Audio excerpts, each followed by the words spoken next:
Hello designers, welcome to our channel SPS Aari Designer. இன்னைக்கு நம்ம beads எப்படி stitch பண்ணலாம் அப்படின்றத பார்க்க போறோம். அதுக்கு நார்மலா நம்ம sewing thread எடுத்துக்கலாம். சிங்கிள் ஸ்டாண்ட்ஸ்ல எடுத்துப்போம். அதுக்கு அப்புறம் என்ன பண்ணுவோம்னா bead needle எடுத்துக்கிறோம். iron needle இதல தான் வந்து நிறைய லோட் பண்ண முடியும் சரிங்களா? இப்போ bead வந்து ஸ்டிட்ச் பண்றதுக்கு நிறைய மெத்தட் இருக்கு. இப்போ ஃபர்ஸ்ட் என்ன பண்ணலாம்னா நம்ம ஒரு ஜரி thread கூட சிங்கிள் bead மட்டும் வச்சு ஸ்டிட்ச் பண்றோம்னு வெச்சுக்கோங்களேன். அப்ப என்ன பண்ணலாம்னா நார்மலா செயின் போட்டுக்கிட்டு இப்போ என்ன பண்ணலாம்னா அந்த செயினுக்குள்ள பீடை விட்டுடணும். விட்டுட்டு செயின் போட போகிறோம்.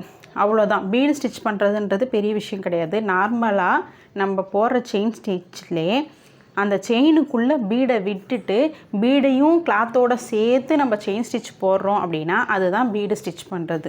ஓகேவா? இப்போ என்ன பண்ணுறேன்னா ஒரே ஒரு பீடை அந்த செயினுக்குள்ளே விட்டுட்டேன்னா அந்த லூப்பை மறுபடியும் நல்லா டைட்டாக பிடிச்சி செயின் போட்டேன் அப்படின்னா அவ்வளோதான்.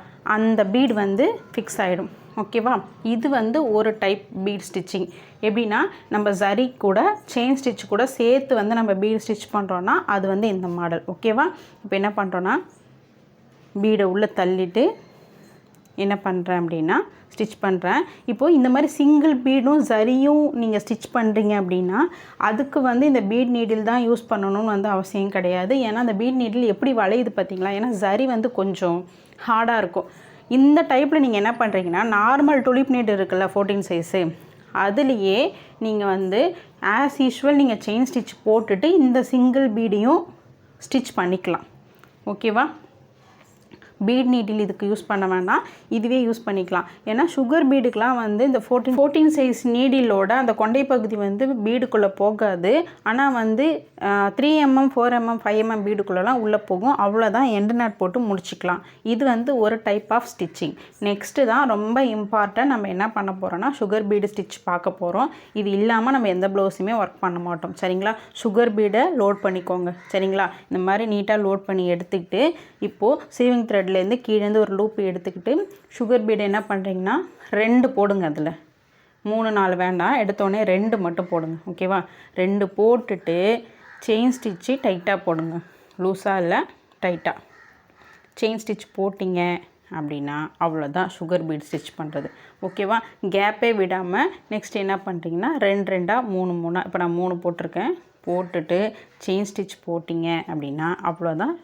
சுகர் பீட் வந்து ஸ்டிச்சிங் முடிஞ்சு போச்சு. ஓகேவா? நீங்கள் எந்த ப்ளவுஸ் ஸ்டார்ட் பண்ணுறீங்களாலும் ஃபஸ்ட்டு ஜரி த்ரெட்டில் 3 லேயர் போடுவீங்க. நெக்ஸ்ட்டு இந்த சுகர் பீடை ஸ்டிச் பண்ணுவீங்க. இது வந்து ரொம்ப ரொம்ப இம்பார்ட்டண்டான ஸ்டிச். ஓகேவா? சுகர் பீடை ஸ்டிச் பண்ணும்போது 2 இல்லைனா 3 போடுங்க. 4 5 போட்டுட்டிங்க அப்படின்னா ஃப்ரேமில் இருக்கும்போது நல்லாயிருக்கும். காட்டினதுக்கு அப்புறம் வந்து கேப்பு தெரியும். ஓகேவா? 3 அதிகம்தான். 2 போடும்போது ஒர்க்கு சீக்கிரம் முடியாது. அதனால தான் 3 3 போட்டுக்கிறது. ஓகேவா? இப்போது அயன் நீடில் வந்து எதுக்கு யூஸ் பண்ண சொல்கிறேன்னா அயன் த்ரெட் நீடில் ஒரு டைம் லோட் பண்ணால் எவ்வளோ பண்ண முடியுது பாருங்கள். இதுவே வந்து டுலிப் நீடில் அவ்வளோ பண்ண முடியாது. ஃபஸ்ட் டைம் வந்து அயன் நீடில் யூஸ் பண்ணும்போது வளையும் கஷ்டமாக தான் இருக்கும். ஏன்னா நீங்கள் வந்து ஒரு 20 ஸ்டிச்சுக்கு மேலே த்ரெட் நீடிலுக்கு டுலிப்பியே யூஸ் பண்ணி ஒர்க் பண்ணியிருப்பீங்க. ஓகேவா? ஃபஸ்ட் டைம் அயன் நீடில் எடுத்து பண்ணும்போது அது வளைய தான் செய்யும். ஆனால் நீங்கள் ஸ்டார்டிங்லேருந்தே அயன் நீடில் யூஸ் பண்ணுங்கள். அதுதான் வந்து பெஸ்ட்டாக இருக்கும். ஓகேவா? இப்போது பீடை லோட் பண்ணிவிட்டு நம்ம மோதிர விரல் இருக்கு இல்லையா அதால் 2 2 3 3 எத்தனை வேணுமோ தள்ளிட்டு நீங்கள் ஸ்டிச் பண்ணிக்கோங்க. ரொம்ப சிம்பிளான ஈஸியான ஸ்டிச்சு, ஆனால் இம்பார்ட்டண்டான ஸ்டிச். ஓகேவா? அவ்வளோதான். நம்ம சுகர் பீடை ஸ்டிச் பண்ணி முடிச்சிட்டோம். எண்டு நாட் போட்டு முடிச்சிக்கலாம். பார்த்திங்களா? கேப்பே இல்லாமல் பார்க்க எவ்வளோ அழகாக இருக்குது பாருங்கள். கேப் விடாமல் ஸ்டிச் பண்ணணும். அதுதான் இதில் வந்து முக்கியமே. இப்போ நீங்கள் எடுத்து பார்த்தாலும் வராது, கீழே கேப் தெரியாது. நீங்கள் 4 5 தைச்சிட்டிங்கன்னா ஃப்ரேம் விட்டு கட்டினீங்கன்னா தெரியும். நெக்ஸ்ட்டு 3mm பீடு ஸ்டிச் பண்ண போகிறோம். சேம் தான். 2 2 போடாமல் சிங்கிளாக ஸ்டிச் பண்ண போகிறோம். ஓகேவா? 1 1 போட்டு ஸ்டிச் பண்ணுறோம். நார்மலாக நம்ம ப்ளவுஸ்க்கு சுகர் பீடு போட்டுட்டு நெக்ஸ்ட் என்ன பண்ணுவோம் 3mm தான் வந்து ஸ்டிச் பண்ணுவோம். அதே மாதிரி லோட் பண்ணிக்கோங்க. 1 1 உள்ளே போடுங்க. போட்டுட்டு ஸ்டிச் பண்ணலாம். 3mm பீடில் 2 2 போட்டுக்கலாம். பெரிய டிஃப்ரென்ஸ் வந்து வராது சரிங்களா. கேப் எதுவுமே தெரியாது. ஆனால் 3 போடக்கூடாது, 2 வேணால் போட்டுக்கலாம். ஒரு ஒர்க்கு வந்து குயிக்காக முடியணும் அப்படின்னா 2 போட்டுக்கலாம். நான் சொல்கிறது நெக்லைனுக்கு தான். நீங்கள் ஒரு டிசைன்ஸ்லலாம் ஒர்க் பண்ணுறீங்க, ஒரு ரவுண்ட் ஷேப்பு ஃப்ளவர் ஷேப் கொண்டு வரீங்கன்னா ஒன்றா போடுங்க. நெக்ஸ்ட்டு வந்து ஒரு 3mm பீடு, ஒரு சுகர் பீடு ஸ்டிச் பண்ணுறோம். இது ஒரு மெத்தட் ஓகேவா. இது ஒரு மெத்தடில் இது ஒரு டிசைன். ஒரு சுகர் பீடு, ஒரு 3mm பீடு, ஒரு 3mm பீடு, ஒரு சுகர் பீடு, ஒரு 3mm பீடு, ஒரு சுகர் பீடு. இப்போது நெக்லைனுக்கு வந்து நம்ம என்ன கொடுக்குறோமோ அதான் டிசைன் ஓகேவா. இதுக்கு இப்படி தான் கொடுக்கணுன்ட்டு விதிமுறைலாம் கிடையாது. சுகர் பீடு கொடுத்துட்டு அடுத்தது 3mm கொடுக்கணுன்னா அதை வெறும் 3mm கொடுக்காம இந்த மாதிரி ஒரு 3mm ஒரு சுகர் பீடு, ஒரு 3mm ஒரு சுகர் பீடு கொடுக்கும்போது அந்த நெக்லைன் இன்னும் நல்லாயிருக்கும். உங்களோட க்ரியேட்டிவிட்டி தான். நம்ம இந்த மாதிரி வந்து எப்படி வேணால் நம்ம வந்து டிசைன் பண்ணிக்கலாம். 2 3mm பீடு, நடுவில் ஒரு சுகர் பீடு, இல்லை மாற்றி ஆல்டர்னேட்டிவாக அந்த மாதிரி வச்சுக்கலாம்.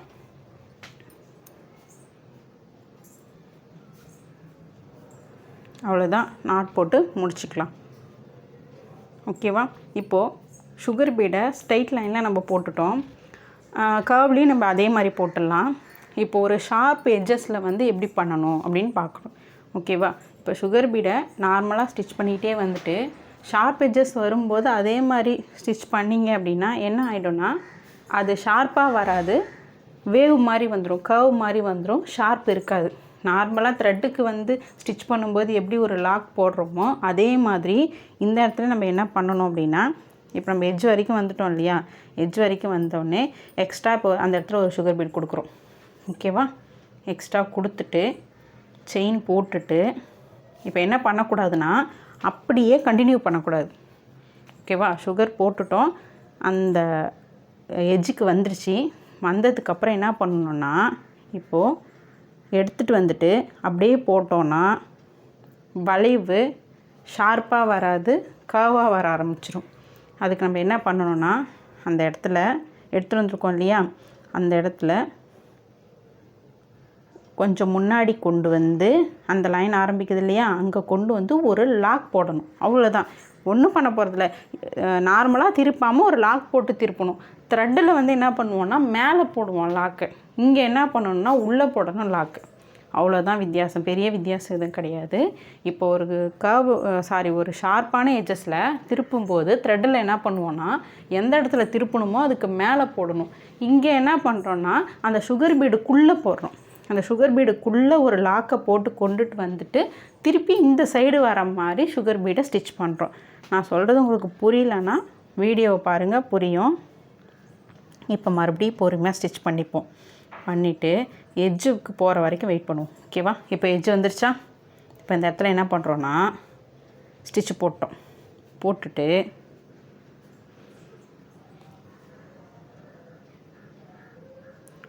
ஒரு இது வந்து எக்ஸ்ட்ரா போட்டுக்கலாம், ஏன்னா அந்த ஷார்ப் தெரியறதுக்கு, வெளில தெரியறதுக்காக. இப்போ நான் வளைக்கும்போது பாருங்களேன், அந்த ஒரு இடத்துல மட்டும் மடங்கும். ஏன்னா நான் அந்த இடத்துல 3 4 சேர்த்து போட்டிருப்பேன் ஓகேவா. 2 ஸ்டிச் பண்ணது எப்படி நிற்கிது பாருங்கள். நான் 4 போட்டோடனே அந்த இடத்துல வந்து ஒரு மாதிரி வளைய டான்ஸ் ஆட ஆரம்பிச்சிடுச்சு ஓகேவா. இப்போ நம்ம அங்கே ஸ்டிச் பண்ணிவிட்டு உள்ளே கொண்டு வந்து ஒரு லாக் போடுறோம் ஓகேவா. உள்ளே கொண்டு வந்து ஒரு லாக் போட்டுட்டு அதுக்கப்புறம் சுகர் பீடை நீங்கள் ஸ்டிச் பண்ணிங்க அப்படின்னா எட்ஜஸ் வந்து ஷார்ப்பாக இருக்கும் ஓகேவா. அவ்வளோதான், சுகர் பீடு ஸ்டிச்சிங் முடிஞ்சிச்சு. இது வந்து ரொம்ப இம்பார்ட்டண்டான ஸ்டிச்சு. இதையே நீங்கள் வந்து சுகர் பீடில் 3mm பீடில் எல்லாத்துலேயுமே ட்ரை பண்ணி பாருங்கள். இதே மாதிரி தான் 3mm பீடுக்கும் ஒரு ட்ரையாங்கிளோ ஒரு என்ன சொல்கிறது ஷார்ப்பான வேறு ஏதாவது ஒரு ஸ்கொயரோ போட்டுட்டு அதில் வந்து நீங்கள் ட்ரை பண்ணி பாருங்கள். இந்த வீடியோ உங்களுக்கு புரிஞ்சிருக்குன்னு நினைக்கிறேன். நீங்கள் என்னோடய ஆன்லைன் ஆரி கிளாஸில் ஜாயின் பண்ணணுன்னா ஸ்க்ரீனில் தெரிகிற வாட்ஸ்அப் நம்பருக்கு மெசேஜ் பண்ணுங்கள். இதை நல்லா ப்ராக்டிஸ் பண்ணி பாருங்கள். இந்த வீடியோ உங்களுக்கு பிடிச்சிருந்தா மறக்காமல் லைக் பண்ணுங்கள், ஷேர் பண்ணுங்கள், நம்ம சேனலுக்கு சப்ஸ்கிரைப் பண்ணுங்கள். தேங்க்யூ.